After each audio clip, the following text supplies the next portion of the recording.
Hello, ഇന്ന് നമ്മളിവിടെ തയ്യാറാക്കാൻ പോകുന്നത് സാധാരണ നമ്മൾ തയ്യാറാക്കുന്നത് വ്യത്യസ്തമായിട്ടുള്ള ഒരു ചെറുപയർ കറിയാണ്. അപ്പോൾ അതിനായിട്ട് ഞാനൊരു അരക്കപ്പ് ചെറുപയർ എടുത്തിട്ടൊന്ന് വേവിച്ച് വെച്ചിട്ടുണ്ട്. പിന്നെ നമ്മളൊരു പാൻ എടുത്തിട്ട് അതിലോട്ട് 3 table spoon oil, 1/4 teaspoon cumin seed, 2 പച്ചമുളക്, ആവശ്യത്തിനുള്ള കറിവേപ്പിലയും ചേർത്ത് നന്നായിട്ടൊന്ന് മിക്സ് ചെയ്യുക. അതിലോട്ട് 2 ടേബിൾ സ്പൂണ് ഇഞ്ചിയും വെളുത്തുള്ളി പേസ്റ്റ് ചേർത്തിട്ട് നന്നായിട്ടൊന്ന് മിക്സ് ചെയ്യുക.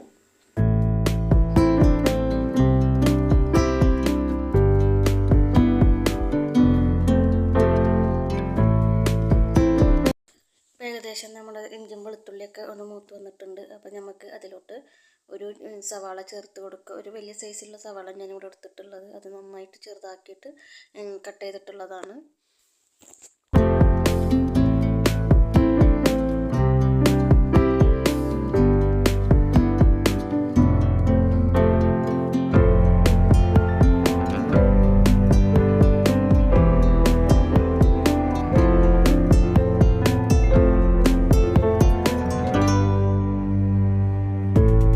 നമ്മൾ സവാളൊക്കെ നന്നായിട്ടൊന്ന് വന്നിട്ടുണ്ട്, ബ്രൗൺ കളറായിട്ടുണ്ട്. അപ്പോൾ അതിലോട്ട് ഞാൻ ഒരു വലിയ സൈസിലുള്ള തക്കാളി ചേർത്ത് കൊടുക്കുകയാണ്.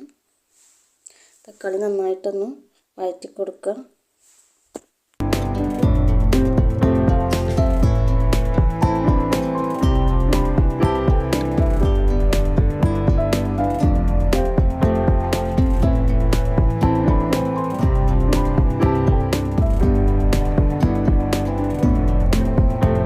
ഏകദേശം നമ്മുടെ തക്കാളിയൊക്കെ നന്നായിട്ട് കുക്കായിട്ടുണ്ട്. അപ്പം ഞാൻ അതിലോട്ട് ഒരു 1/4 ടീസ്പൂൺ മഞ്ഞൾപ്പൊടി, 1 ടേബിൾ സ്പൂൺ മുളക് പൊടി, ഒരു 3/4 ടീസ്പൂൺ മല്ലിപ്പൊടി, 1/4 ടീസ്പൂണ് ഗരം മസാല ചേർത്തിട്ട് നന്നായിട്ട് ഇതിൻ്റെ പൊടികളുടെ പച്ചമണം മാറുന്നത് വരെ ഒന്ന് വഴറ്റി കൊടുക്കുക.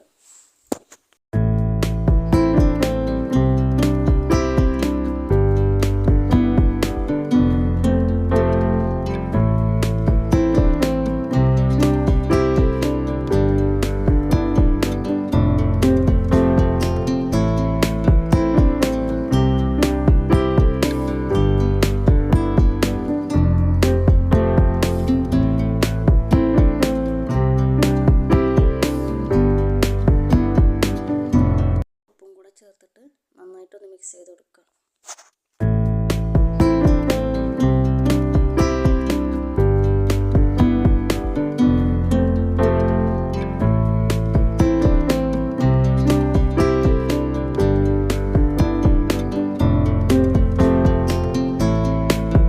നമ്മുടെ പൊടികളുടെ മണക്ക് മാറിക്കഴിഞ്ഞിട്ടുണ്ട്. ഇനി അതിലോട്ട് ഒരു 1/2 കപ്പ് വെള്ളം ഒഴിച്ചു കൊടുക്കുക. ഞാനിപ്പോൾ ഇവിടെ നമ്മുടെ പയർ വേവിച്ചതിൽ കുറച്ച് വെള്ളം ഉണ്ടായിരുന്നു, അതാണ് ഒഴിച്ചു കൊടുക്കുന്നത്. സാധാരണ പച്ചവെള്ളം ഒഴിച്ചാലും കുഴപ്പമൊന്നുമില്ല.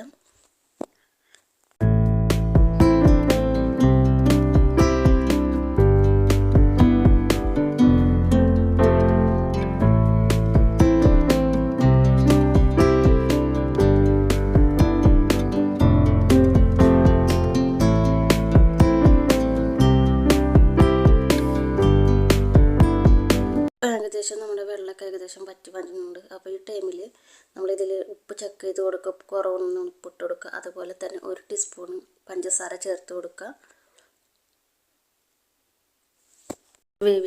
ഇനി അതിലോട്ട് നമ്മൾ വേവിച്ച് വെച്ചിരിക്കുന്ന പയർ ചേർത്ത് നന്നായിട്ടൊന്ന് ഇളക്കി കൊടുക്കുക.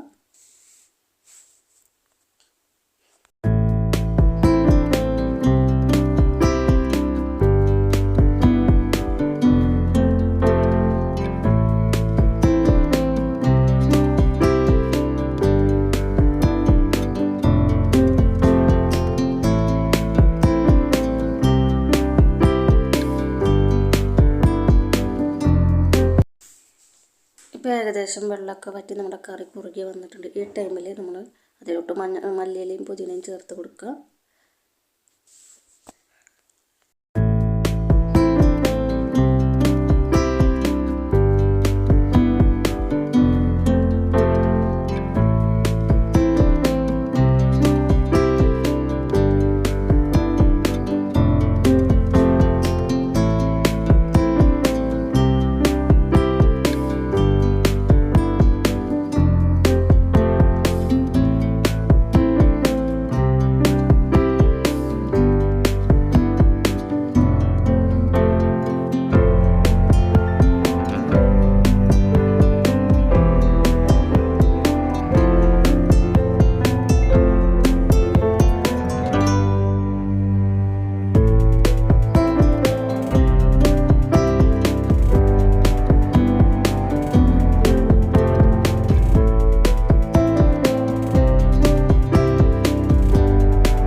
കറിയൊക്കെ ഒന്ന് കുറുകി വന്നിട്ടുണ്ട്. ഒരുപാട് ഡ്രൈ ആക്കരുത്, കാരണം തണുത്ത് ഇരുന്ന് കഴിയുമ്പോൾ നമ്മുടെ കറി ഡ്രൈ ആയി പോകാം. ഈ ടൈമിൽ നമ്മൾ ഫ്ലെയിം ഓഫ് ചെയ്തിട്ട് അതിലോട്ട് 1 ടീസ്പൂണ് നെയ്യ് ചേർത്ത് കൊടുക്കുക.